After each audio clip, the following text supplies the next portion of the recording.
राम 2 मिनिटं ताई संग भजन. आता तुम्ही ताई ताई तुम्ही सगळे भजन करा. गोपाला गोपाला रे प्यारे नंद लाला. गोपाला गोपाला रे प्यारे नंद लाला. गोपाला गोपाला रे प्यारे नंद लाला.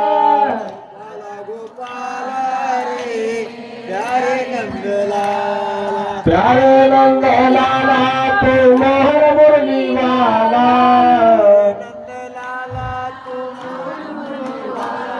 मोहन मुरली वाला तू मोहन मुरली वाला. काय वाजवा. गोपाला गोपाला रे प्यारे नंद लाला. पुंडली कवरदा हरि विठ्ठल श्री ज्ञानदेव तुकाराम. प्रभु रामचंद्र भगवान की. महारुद्र हनुमान की.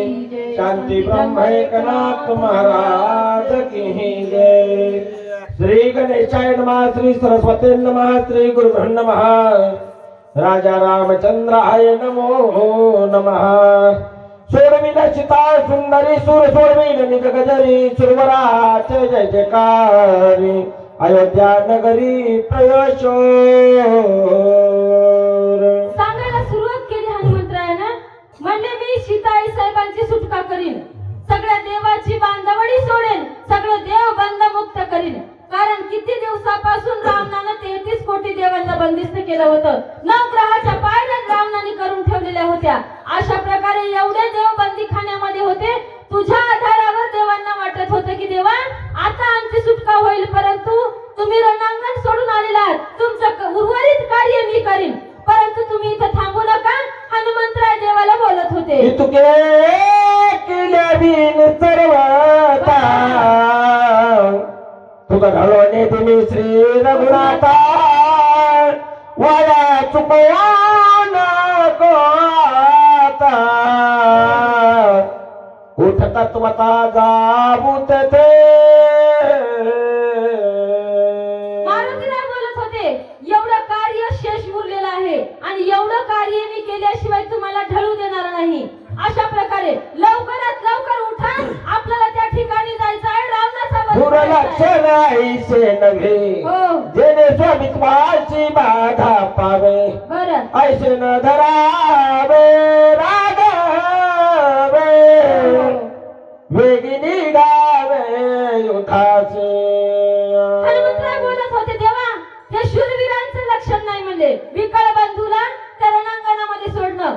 लक्ष्मण भैयाचा प्राण जाईल. वेळ निघून गेली तर आपण काय करणार आहोत. म्हणून लवकरात लवकर चला. वेळ लावू नका.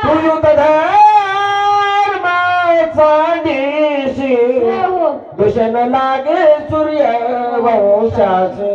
आणि सकळात मारवीशी. हत्या घेशी निज माथा. अरे तुम्ही जर इथं थांबला तर काय काय होणार आहे. तुमच्या सूर्यवंशाला डाग लागणार आहे. कलंक लागणार आहे. जो आजपर्यंत कोणीही लागू दिला नाही तो तुमच्यामुळे लागणार आहे.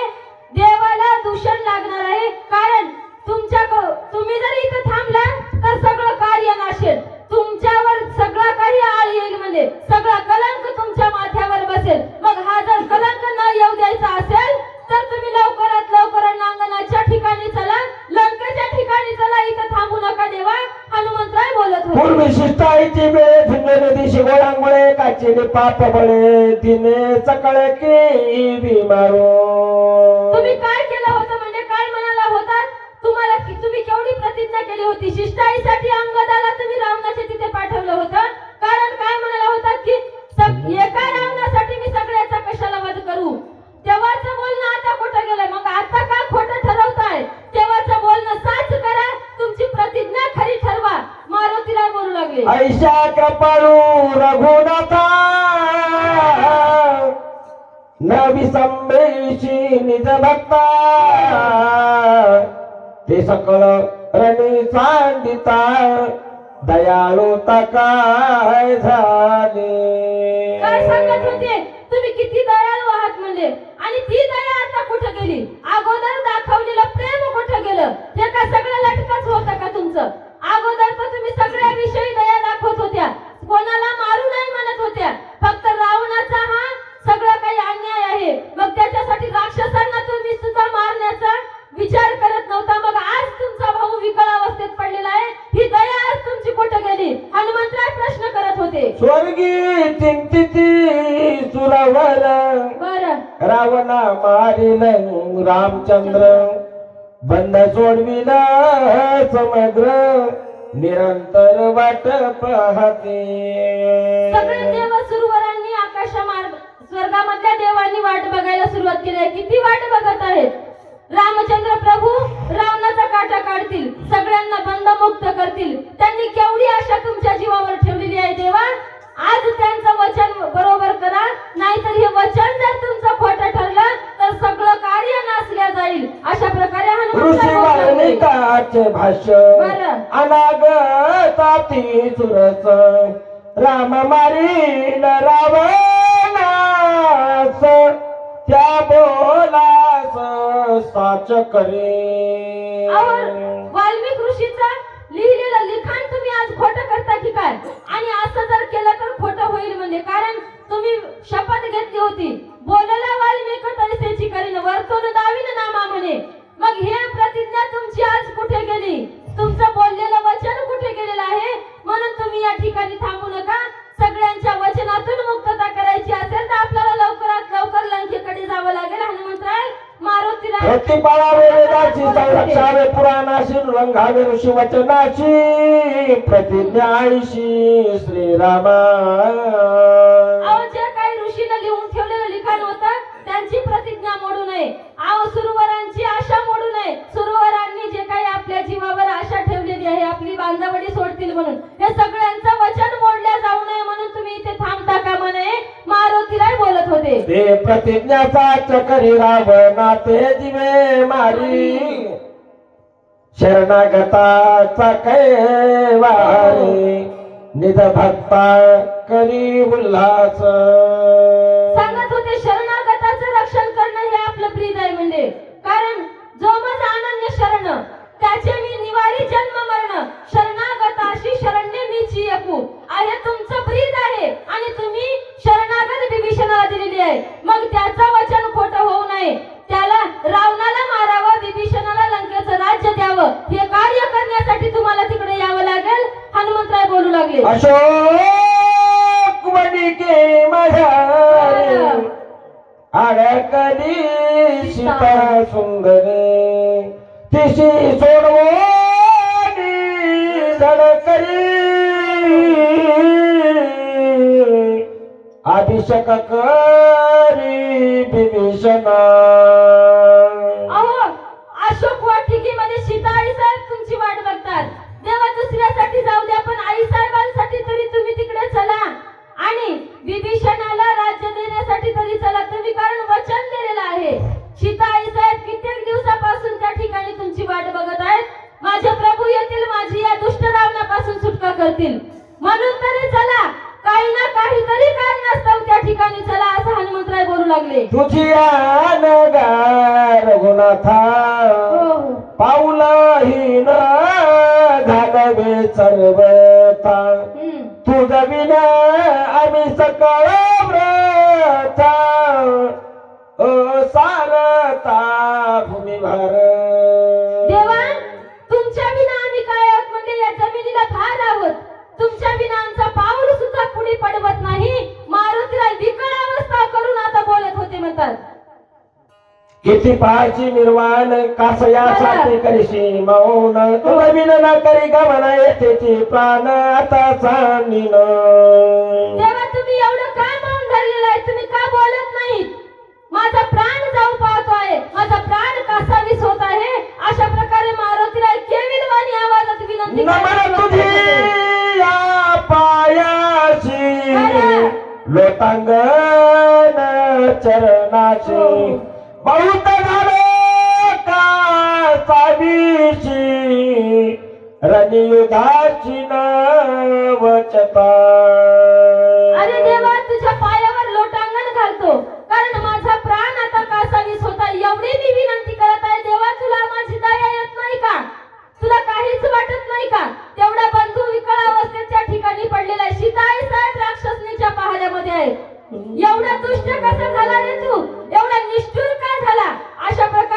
अश्रू आले दोन्ही डोळा बरं गात्रे कापती चळचळा सर्वांगी शोध कल्लोळ चालीला कपी विकळ जाबू पाहे.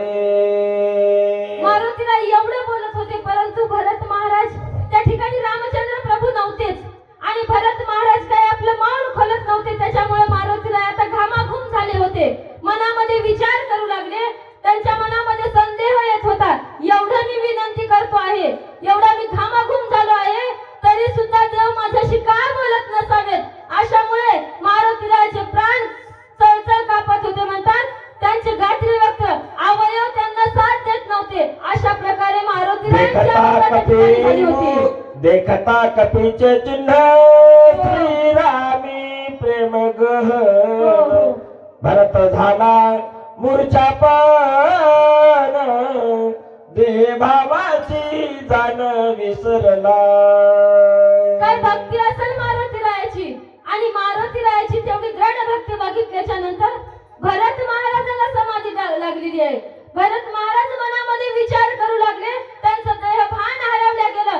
एवढं माझ्या दादाचं सख्यत्व, एवढं माझ्या भावाविषयी यांच्या मनामध्ये प्रेम पाहिल्याच्या नंतर भरताला सुद्धा समाधी लागलेली आहे त्या ठिकाणी. नाठवे देह व्रती नाठवे वर्णाश्रम जाती नाठवे स्वजन संतती जडली व्रती श्रीरामी. त्या ठिकाणी मारुतीरायाकडे बघितल्याच्या नंतर भरत महाराजाला कशाचाच आठव राहिला नव्हता. कारण आठव गेले भाव झाला स्वयंमेव पांडुरंग. अशा प्रकारे भरताची अवस्था नाठवे केया कर्म नाठवे धर्म धर्म नाठवे रूप नाम भरताचा प्रेम पडियला. आपलं नाव काय आहे, आपण कशासाठी इथे थांबलेलो आहोत, कोणाची वाट पाहत आहोत, हे सगळं काही विसर भरताच्या मनाला पडलेला होता. एकीकडे कपिनंदन झाला ती विस्मय आपण श्रीराम होऊन या श्रीरामन साहेब होऊन या कोण मद संपूर्ण लक्षणा. मारुतीरायाने विचार केला मनामध्ये, राम दिसायला तर रामासारखाच आहे, परंतु राम म्हणल्याच्या नंतर त्यांनी काहीतरी बोलावं ना. मी एवढी प्रार्थना केली, एवढ्या शिव्या दिल्या, परंतु मला यांचं एकही उत्तर आलेलं नाही. मग कोण असावे? राम नसतील तर असावे तरी कोण? असा विचार भरत महाराज रामचंद्र हनुमंतरायाच्या मनामध्ये आले. दिसे श्रीरामचा दृश्य देही एकांश उना नाही रूप लावण्य गुण काही उणे नाही श्रीरामा. हनुमान नेटका मेघश्याम तनु देखा काशे पितांबर सुरेखा स्वरूप देखाचा जिरे. विचार करू लागले. ठाण मान रूप लावण्य सगळं काही सौंदर्य सगळं रामासारखं दिसत आहे. म्हणजे रामासारखीच मूर्ती दिसायला आहे. अहो कुठेही एक अंश सुद्धा उन्हा नाही रामा वाचून. मग हा असेल तरी कोण? मारुतीराय मनामध्ये विचार करत होते. कपी विचारी मनात तव भरत झाला साव चित्त घालून लोटांगण त्वरित कपिनाथ विनविला. मारुतीराय एवढ्यामध्ये मनामध्ये विचार करत असतानाच भरत महाराजाची समाधी संपलेली आहे आणि एवढा निस्सिम राम भक्त आहे म्हणून भरत महाराज विस्मयापन्न झाले, आश्चर्यचकित झाले. मारुतीरायाला लोटांगण घालू लागले. तू रामाचा निज भक्त हो सखा जीवन ग हनुमंत राम आज्ञेशी नित्याकीत राम सेवित सर्वदा. भरत भाईने बोलायला सुरुवात केलेली आहे. तुम्ही रामाचे निज भक्त आहात, तुम्ही रामाचे सख्खे मित्र आहात, जवळचे आहात. अहो तुम्ही सदा सर्वदा सगळ्या वस्तूमध्ये सगळ्या चराचरामध्ये राम भक्त आहात. अशा प्रकारे तुम्ही उत्तम भक्त या सगळ्या त्रिजगतीमध्ये आहात. भरत महाराज बोलत होते. मी श्रीरामाचा धाकटा भजनहीन मंदू नायके श्रीराम कथा गंधू अभाग्य सिंधू मी एक. भरत भैया किती श्रेष्ठ भक्त होते, परंतु मनाला म्हणत होते मी रामाचा धाकटा भाऊ आहे, परंतु मी देवाचं नाव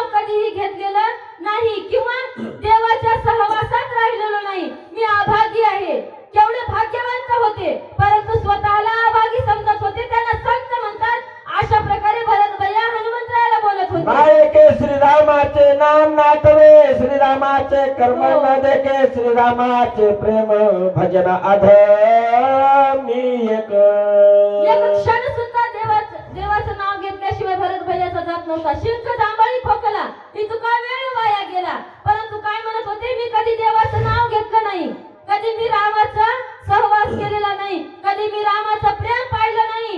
अरे तुम्ही किती भाग्यवान आहात, त्यांच्या सहवासात राहायला भेटते. भरत भैया विचार करत होते, हनुमंतरायाला बोलत होते, तू सभाग्य कपिनंदना सभाय बेचिले निज भजना रामे विना नेनाचियाना प्रेमा गहन श्रीराम. सांगत होते भरत महाराज हनुमंतरायाला बोलत होते, तुम्ही किती सौभाग्यवंत आहात, तुम्हाला रामाची संगती प्राप्त आहे, तुम्हाला रामाच्या सहवासात राहायला मिळत आहे. अहो जिथं राम नाम आहे तिथं काय कमी आहे, आपण सुद्धा किती सौभाग्यवंत आहोत. आज अयोध्या नगरी या ठिकाणी बसलेली आहे. अयोध्या नगरी जर म्हणलं तरीही मांडवा गावाला काही उनी नाही म्हणतात. अशा प्रकारचं, कारण देवाचं नाव घ्यायला भाग्य लागतं, देवाच्या दरबारामध्ये यायला सुद्धा भाग्य लागतं. अशा प्रकारे भरत महाराज हनुमंतरायाला बोलत होते, सर्व इंद्रियाच्या ठाई राम कोंदला तुझे देही रामा वाचून न शिकाही म्हणून पाही विनित. भरत महाराज बोलत होते, तुम्ही रामा वाचून काहीच समजत नाही म्हणजे तुम्हाला. सगळ्या इंद्रियामध्ये तुमच्या रोमामध्ये राम भरलेले आहेत, म्हणून तुमच्या चरणाजवळ मी आलेलो आहे. भरत महाराज बोलू लागले, आज 14 वर्षापाठी कपी तुझ्या वाकपुटी ऐकली श्रीरामाची गोष्टी तेने पापोटी अवस्था. सांगत होते 14 वर्ष झाले म्हणले माझ्या दादाचा मला वृत्तांत नाही, परंतु आज तुमच्या मुखामधून मला त्यांचं नाव ऐकायला मिळालं. ऐका बया श्रीराम कथा अंतर्यानी वारावस्था भक्तोत्तमा कपिनाथा मुला उदासता नसावे. अहो म्हणजे माझ्या मनामध्ये खूप उत्सुकता आहे, कोणीतरी येईल माझ्या दादाचा मला वृत्तांत सांगेल. आणि आज 14 वर्षाच्या पाठी तुम्ही आलेला आहात, म्हणून माझ्या दादाची कथा सांगत असताना मनामध्ये उदासता तुमच्या नसावी. निषेध चिंतित जो कोणी सांगेल रामचरित आजी भेटलाची आजी तू भेटलाची येत तरी साध्यंत मज मला वाटत होतं कोणीतरी यावं, माझ्या दादाचा मला वृत्तांत सांगावा.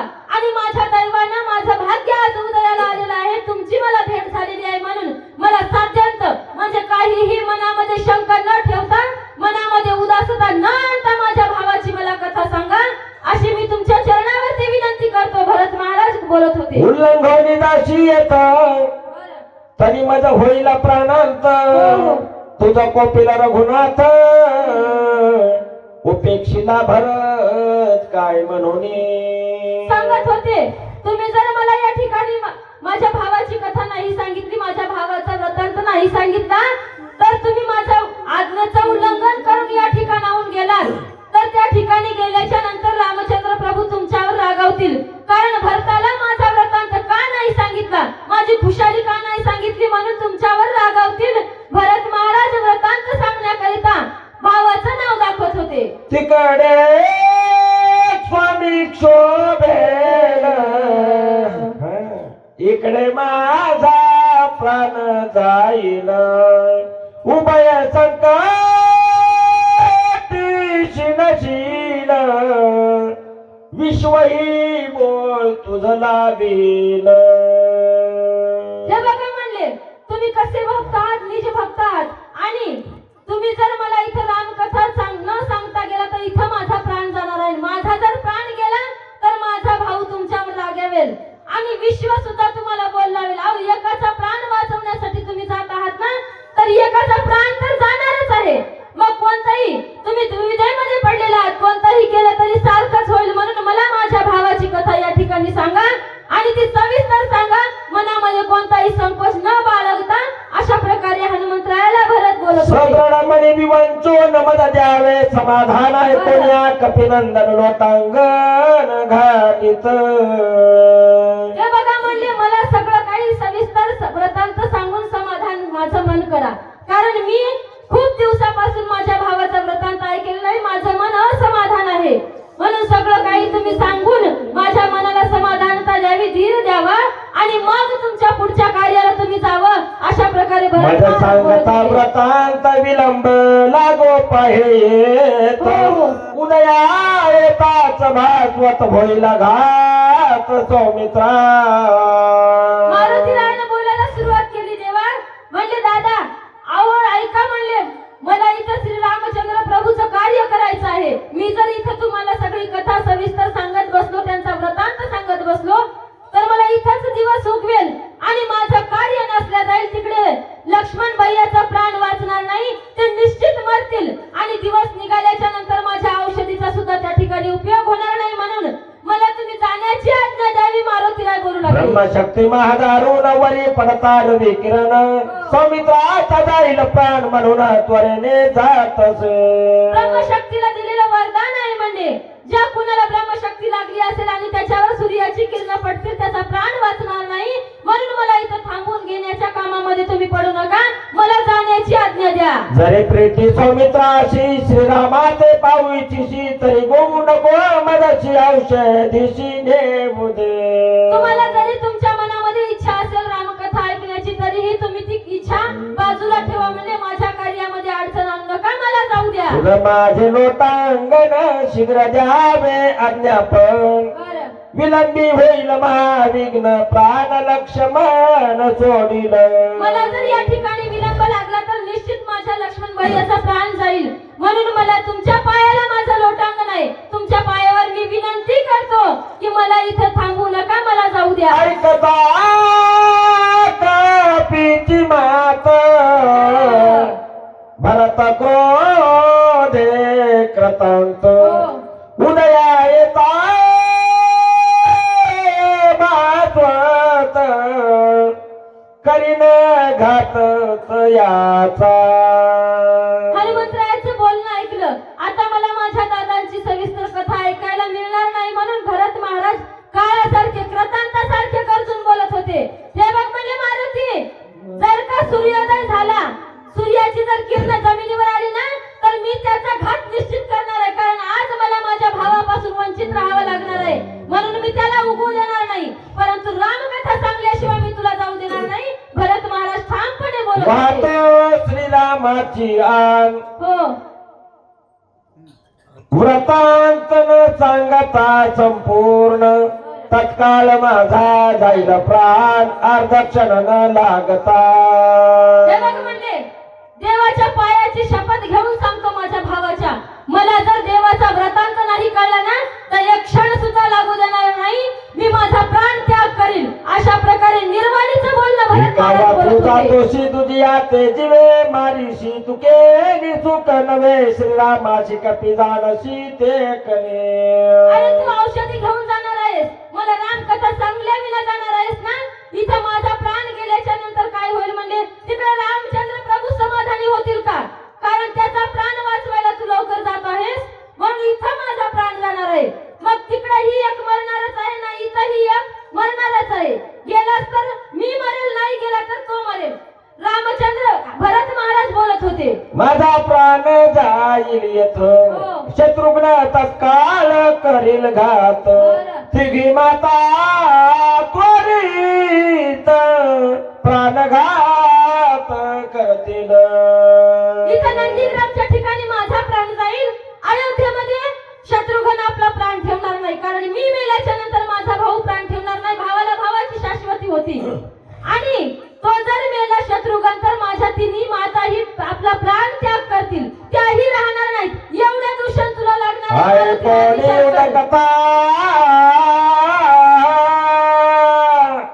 आकांत होईल का समता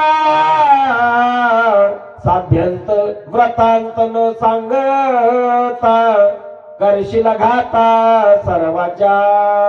एका रामाचं नाव नाही सांगलं तर एवढा विनाश होणार आहे, एवढ्यांचा घात होणार आहे, एवढ्यांचा प्राण निश्चित जाणार आहे. मग तू तुझा विचार कर, मला व्रतांत सांगायचं का माझं उल्लंघन करून तुला जायचंय? मग येथील चरित्र श्रीरामा सांग सविस्तर मारुनी माता सोदर येथे सत्वर मी आलो. तुला काय सांगावं लागणार आहे? त्या ठिकाणी गेल्याच्या नंतर मी भरत भैयाचा प्राण घेतलेला आहे, शत्रुघ्न मेलेला आहे, तुमच्या तिन्ही माता मेलेल्या आहेत. तिथं गेल्याच्या नंतर तुला प्रभूला हा वृत्तांत सांगावा लागेल. म्हणून तुला तू विचार कर बाबा. ऐकू वचन हनुमान अत्यंत विस्मय आपण याशी न देता समाधान गमन आपण करू नये. एवढ्या गिरवाणीचं उत्तर ऐकल्याच्या नंतर मारुतीराय विचार करत होते. हे बघा म्हणले आता काही झालं तरी आपल्याला रामकथा इथं या ठिकाणी सांगावीच लागणार आहे असा विचार मनात करत होते. उल्लंघिता भरताशी राम क्षोभेन मानसी हो. जगी होईला पेशी सज्जनाशी उल्लंघिता. या ठिकाणी भरत भैयाचं जर उल्लंघन करून गेला आपण जर या ठिकाणी कथा नाही सांगितलं तर त्या ठिकाणी प्रभू आपल्यावर रागावतील, आपल्यावर कोप होईल त्यांचा आणि सगळ्या सृष्टीचा सुद्धा बोल आपल्यावर बसेल. एवढा जर विनाश झाला तर मारुतीरायामुळे झाला असं लोक म्हणतील. म्हणून लोक अपवादासाठी मला हे कार्य करावं लागणार आहे. मारुतीराय मनामध्ये विचार औषधीशी म्हणणं तेज होती औषधी म्हणणं तेज होती वेगे क्षोभेला नगोपती हे चुकवावे या प्रकृती भदत चित्ती सुखाव. सांगत होते जरी मी इथून गेलं तर औषधी काम करणार नाही, औषधी सुद्धा मंद तेज होतील आणि इथून जर मी सगळं उल्लंघन करून गेलं तर भरत भैया सुद्धा जातील. मग आपण जे काही होईल ते त्या बघून घेतील. देवाकडे हवाला राहिला आपण रामकथाची या ठिकाणी सांगावी. मारुतीरायाने निर्णय घेतला. उदय येता गभती त्याशी मारी नदी चिती रवी माझी जाणे ख्याती बाळपणी ख्याती केली जे. आणि म्हणले मी तर सूर्याला उगू देणारच नाही कारण मी बालपणी सूर्याला सगळं गिळला होता. मग आता तर मी काय झालेलो आहे, मोठा झालेलो आहे, मग सूर्याला उगू देणार नाही, रामकथा सांगेल. मारुतीराय मनामध्ये विचार करू लागले. आता तरी झालो टनक श्रीराम भजनी वंचक रवी बापुडे कोण मशक उदया देख यावया. अहो म्हणले तेव्हा मी लहान होतो आणि आता मोठा झालेलो आहे आणि त्याच्यावर राम नामाचा खुराक आहे म्हणजे म्हणून मला आता काही कमी नाही. माझ्या शक्तीमध्ये दुगणी शक्ती आलेली आहे म्हणून मी बलवंत आहे आणि पराक्रम त्यांना माझा माहित आहे म्हणून ते उगवणारच नाही आणि जर उगवले तर त्यांना मी दंड केल्याशिवाय राहणार नाही. परंतु आता रामकथा सांगणारच असा विचार आयुष्य विचारून मानसी छळणे पुषे भरताशी उदय येता रवीशी अनार्थाची कारण. सांगत होते मनामध्ये एवढा विचार केला आणि म्हणजे जर सूर्य उगवला तर काय होईल म्हणजे अनर्थाचं कारण होईल याची दक्षता तुम्ही घ्यावी. भरत महाराजाला हनुमंतराय बोलत होते. ऐकोणी कपीचे उत्तर बोलले भरताचे अंतर बोलो आदरिले खडतर कपी उत्तर ऐकत. भरत महाराजांनी ऐकलं, त्यांनी आपल्याकडे आव्हान दिलेलं आहे. विचार केला, भरताने बोलायला सुरुवात केली. हे बघ म्हणले खडतर भाषेमध्ये भरत महाराज बोलत होते, तू तुझी रामकथा सांग, पुढे काय होईल ते बघायला मी समर्थ आहे. अशा प्रकारे भरत महाराज बोलत होते. साधता राम कार्याची उदय पावता नवीशी समूळ छेदिन याशी बाणाग्रे शिक्षणार्धे.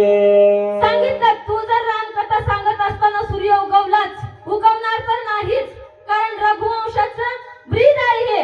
बोललेला शब्द बरोबर करायचा आणि उगवला तर त्याला शिक्षा लावायचं काम माझं आहे. परंतु आता तू रामकथा सांगायला सुरुवात कर. भरत बोलत होते. तुझा मुशील होईल तरी सपर्वत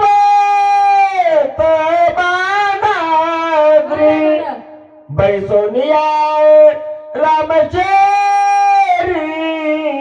क्षणा माधरी पावनी. सांगत होते रामकथा सांगत असताना तुला जर उशीर झाला तर तू त्याची चिंता करू नको कारण मी माझा बाण तुझ्या सोबत पाठवीन. बाणावर बसून एका क्षणामध्ये तुझं त्या ठिकाणी आवाहन करील, तुला लंकेमध्ये पाठवीन, लंकेमध्ये तुझी बोलवण करील. अशा प्रकारे भरत महाराज बोलत होते. परंतु